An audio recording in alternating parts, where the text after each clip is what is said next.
നമസ്കാരം. എൻ്റെ പേര് മോഹനേന്ദ്രൻ. ഒരു സോളാർ കൺസൾട്ടൻ്റാണ്. എറണാകുളത്ത് വൈറ്റയിലാണ്. ഈ ഒരു വീഡിയോ ചെയ്യാനുള്ള കാരണം, കുറച്ച് കാലമായിട്ട് പലരും ചോദിക്കുന്നുണ്ട്, KCBയുടെ സപ്പോർട്ടില്ലാതെ, അതായത് ഗ്രിഡ് സപ്പോർട്ട് ഇല്ലാതെ ഒരു വീട്ടിലെ എല്ലാ കാര്യങ്ങൾക്കുമുള്ള പവർ സോളാർ മുഖാന്തരം ഉൽപ്പാദിപ്പിച്ച് പകലും രാത്രിയൊക്കെ ഉപയോഗിക്കാൻ പറ്റുമെന്ന് പലരും ചോദിക്കുന്നുണ്ട്. ഒരു പക്ഷേ ഇപ്പോൾ ഉണ്ടായിട്ടുള്ള KCB, KCRC, കേരള സർക്കാരും കൂടെ ഉണ്ടാക്കിയ ഒരു ബില്ലുമായിട്ട്, ഡ്രാഫ്റ്റ് ബില്ലുമായിട്ട് ബന്ധപ്പെട്ട കാര്യങ്ങളുകൊണ്ട് കുറച്ച് ചോദ്യങ്ങൾ കൂടിയിട്ടുമുണ്ട്. അപ്പോൾ അത് കൃത്യമായിട്ടുള്ളൊരു ഉത്തരം ചോദിച്ചോടൊക്കെ പറഞ്ഞിട്ടുണ്ട്. പക്ഷെ അതൊന്ന് പൊതുവായിട്ട് പറയാൻ നമ്മൾ ആഗ്രഹിക്കുന്നു. ഏതായാലും ഇന്നിപ്പോൾ അത് പറയാൻ പറ്റിയ ഒരു ദിവസമായി. കാര്യം പല കാരണങ്ങൾ കൊണ്ടും അതിന് ആവശ്യമായിട്ട് വരും.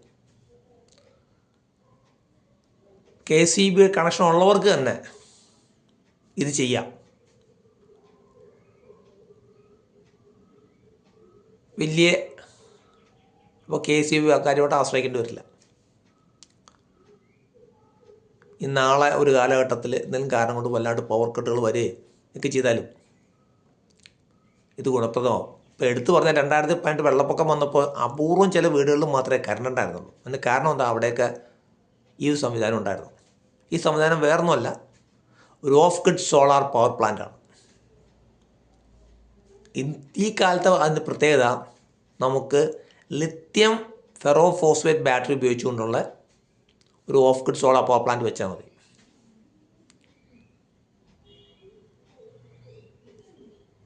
ചെയ്യുമ്പോൾ കുറച്ച് നല്ല രീതിയിൽ ചെയ്യണമെന്ന് മാത്രം. കുറച്ച് വലുത് ചെയ്യണം, കുറച്ചധികം യൂണിറ്റ് സ്റ്റോർ ചെയ്യാൻ പറഞ്ഞാൽ ചെയ്യണം. അതാണ് ഏറ്റവും നല്ലത്. അല്ല, നമുക്ക് പോയിക്കാം, ഒരു വീട് വയ്ക്കാൻ ഇന്നിപ്പോൾ 1.5, 2, 2.5, 3 കോടിയൊക്കെ കൊടുത്തിട്ടാണ് ആൾക്കാർ വീട് വയ്ക്കണത്. ആ വീട് വെച്ച ശേഷം അങ്ങനെ വീട് വയ്ക്കുന്ന ആൾക്കാർക്ക് എന്ത് വന്നാലും മറ്റാരെ ആശ്രയിക്കാണ്ട് തന്നെ ആ വീടിന് വേണ്ട വൈദ്യുതി ഉണ്ടാക്കാൻ പറ്റിയ ഏറ്റവും നല്ലതാണ്. സെൽഫ് സഫിഷ്യൻ്റായി. ഇന്നിപ്പോൾ നമുക്കറിയാം, പല വീടുകളിലും കിണറുണ്ട്. ആ കിണറിൻ്റെ തൊട്ടടുത്ത് തന്നെ അവർ അത് അറേഞ്ച് ചെയ്തിട്ടുണ്ട്, ഒരു ഫിൽറ്റർ അറേഞ്ച് ചെയ്തിട്ടുണ്ട്. ആ ഫിൽറ്റർ മുഖാന്തരം വെള്ളം എടുത്ത് നേരെ ടാങ്കിലടിക്കുന്നുണ്ട്. അപ്പോൾ കേരള വാട്ടർ അതോറിറ്റിയുടെ വെള്ളം അവിടെ വരുന്നുണ്ട്. അതില്ലെങ്കിൽ പോലും വെള്ളത്തിന് ക്ഷാമം ഉണ്ടാവില്ല. കാര്യം വെള്ളത്തിന് ക്ഷാമം ഉണ്ടാവാം, സ്വാഭാവികമാണ്. അപ്പോൾ അത് ആൾക്കാർ മനസ്സിലാക്കി ചെയ്തു തുടങ്ങി. ഇപ്പോൾ നല്ല ഫിൽറ്ററൊക്കെ വെച്ചിട്ട് ആൾക്കാർ വെള്ളം ഫിൽറ്റർ ചെയ്ത് ടാങ്കിലടിച്ചു തുടങ്ങി. പണ്ട് നമ്മുടെ ആരുടെയും വീടിൻ്റെ മുകളിൽ വാട്ടർ ടാങ്ക് പോലും ഉണ്ടായിരുന്നില്ല. ആൾക്കാർ പറയുന്നത് അന്ന് ആദ്യകാലത്ത് വാട്ടർ ടാങ്ക് വെച്ചവരൊക്കെ വട്ടന്മാരെന്നാണ് പറഞ്ഞത്. കാര്യം താഴെ കിടക്കുന്ന വെള്ളം അടിച്ച് മുകളിൽ കയറ്റണം, കിണറ്റിൽ വെള്ളം കിടക്കണം, അത് അടിച്ച് മുകളിൽ കയറ്റി മുകളിൽ എടുക്കണം എന്നൊക്കെ പറഞ്ഞിരുന്നത്. ഇപ്പം അങ്ങനെയല്ല, വെള്ളത്തിനൊക്കെ ക്ഷാമം പല സ്ഥലത്തുണ്ട്. എന്ന് പറഞ്ഞ പോലെ സമീപ ഭാവിയിൽ തന്നെ കറണ്ടിന് ക്ഷാമം ഉണ്ടാവാം. അപ്പം നമ്മൾ തന്നെ കറണ്ട് ഉൽപ്പാദിപ്പിച്ച് നമ്മൾ തന്നെ സ്റ്റോർ ചെയ്ത് നമ്മുടെ ആവശ്യത്തിന് ഉപയോഗിക്കുകയാണെങ്കിൽ അത് രാജ്യത്തിന് തന്നെ വളരെ നല്ലതാണ്. അപ്പോൾ പലർക്കും ധാരാളം ആവശ്യങ്ങളുണ്ട്. ഇന്ന് AC ഉപയോഗം കൂടി, ഏറ്റവും വലിയ പ്രശ്നമാണ്. തമാശ, ചൂട് കൂടുന്നു, രക്ഷയില്ല. ഇപ്പോഴല്ല, ഇനിയിപ്പോൾ അങ്ങോട്ട് വരുന്നതും ചൂട് കൂടും. നമുക്കറിയാം, ഏപ്രിൽ മെയ് മാസമൊക്കെ എന്തായിരുന്നു, അല്ലെങ്കിൽ മാർച്ച് മാസമൊക്കെ എന്തായിരുന്നു. 2024 പറയാനില്ല, 2025 പിന്നെ ഇത്തിരി ഭേദമായിരുന്നു. അപ്പോൾ ചൂടൊക്കെ കൂടി വരുന്നു. അപ്പോൾ സ്വാഭാവികമായിട്ടും കറണ്ടിൻ്റെ യൂസേജ് കൂടുന്നു. പല രീതിയിൽ നമ്മുടെ അടുക്കളയിൽ എല്ലാം തന്നെ ഇപ്പോൾ മെക്കനൈസ്ഡാണ്. എല്ലാം ഇലക്ട്രിക്കലി മെക്കനൈസ്ഡ് എന്ന് വേണമെങ്കിൽ പറയാം. എല്ലാം ഇലക്ട്രിക്കൽ ഉപകരണങ്ങളാണ്, കഷ്ണം അരിയാൻ പോലും. അപ്പോൾ സ്വന്തമായിട്ട് സോളാർ പ്ലാന്റ് വെച്ച് സോളാർ വഴി കറണ്ട് ഉപയോഗിച്ച് ഉൽപ്പാദിപ്പിച്ച് ബാറ്ററി സ്റ്റോർ ചെയ്യുന്ന ലിത്യം ഫെറോ ഫോസ്ഫേറ്റ് ബാറ്ററി വെച്ച് നമുക്ക് സ്റ്റോർ ചെയ്യാം സുഖമായിട്ട്.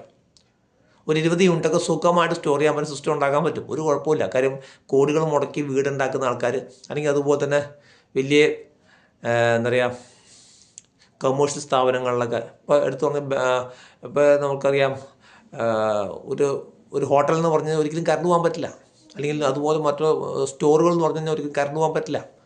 അവിടേക്ക് ആൾക്കാർ വന്ന് പോകണം. എപ്പോഴും ഗസ്റ്റ് ഉള്ളവരാണെങ്കിലും ഈ പറയുന്ന കസ്റ്റമേഴ്സ് ഉള്ളതാണ്. ഇപ്പോൾ ഇൻഡസ്ട്രീസ് ആണെങ്കിൽ വരെയും, അതായത് ഹെവി ഡ്യൂട്ടി ഇൻഡസ്ട്രീസ് അല്ല ഉദ്ദേശിക്കുന്നത്. ഹെവി ഡ്യൂട്ടി പർപ്പസ് ഇൻഡസ്ട്രീസിന് ചെയ്യാൻ പറ്റുമോ ചെയ്യാൻ പറ്റും. പക്ഷേ അതുപോലെ നല്ല ഇപ്പോഴത്തെ കണ്ടീഷനിൽ നല്ലൊരു ചിലവ് പോലും അത് ഫീസിബിൾ അല്ല, ലാഭകരമല്ല. അല്ലെങ്കിൽ അത് നമുക്ക് അതത്ര ചെയ്യാൻ വേണ്ടി ചെയ്യാമെന്ന് മാത്രമേ ഉള്ളൂ. പക്ഷെ അതേസമയം അതല്ലാത്ത ഇൻഡസ്ട്രീസ് ഉണ്ട്. ഇപ്പോൾ IT മേഖല അല്ലെങ്കിൽ അതുപോലുള്ള ഇപ്പോൾ ഇലക്ട്രോണിക്സ് മേഖല, അവിടെയൊക്കെ നമുക്ക് സുഖമായിട്ടത് നമുക്ക് ചെയ്യാൻ പറ്റും. അപ്പോൾ ലിത്യം ഫെറോഫോസ്ഫേറ്റ് ബാറ്ററി ഇപ്പോൾ ഉണ്ട്.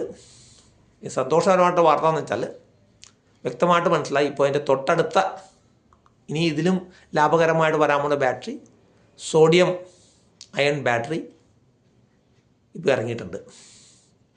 അപ്പോൾ അതിൻ്റെ കാര്യങ്ങൾ മുമ്പോട്ട് വരുന്നേ ഉള്ളൂ. അത് വരുന്നേ ഉള്ളൂ. അപ്പോൾ ഒരു 1-1.5-2 കൊല്ലം കൊണ്ട് ലിത്യം ഫെറോഫോസ്ഫേറ്റ് ബാറ്ററിയേക്കാളും ചീപ്പായിട്ട് ഈ പറയുന്ന സോഡിയം അയൺ ബാറ്ററി വരും. ഇപ്പോൾ അതിനേക്കാളും കുറച്ച് വില കൂടിയാണ് നിൽക്കുന്നത്.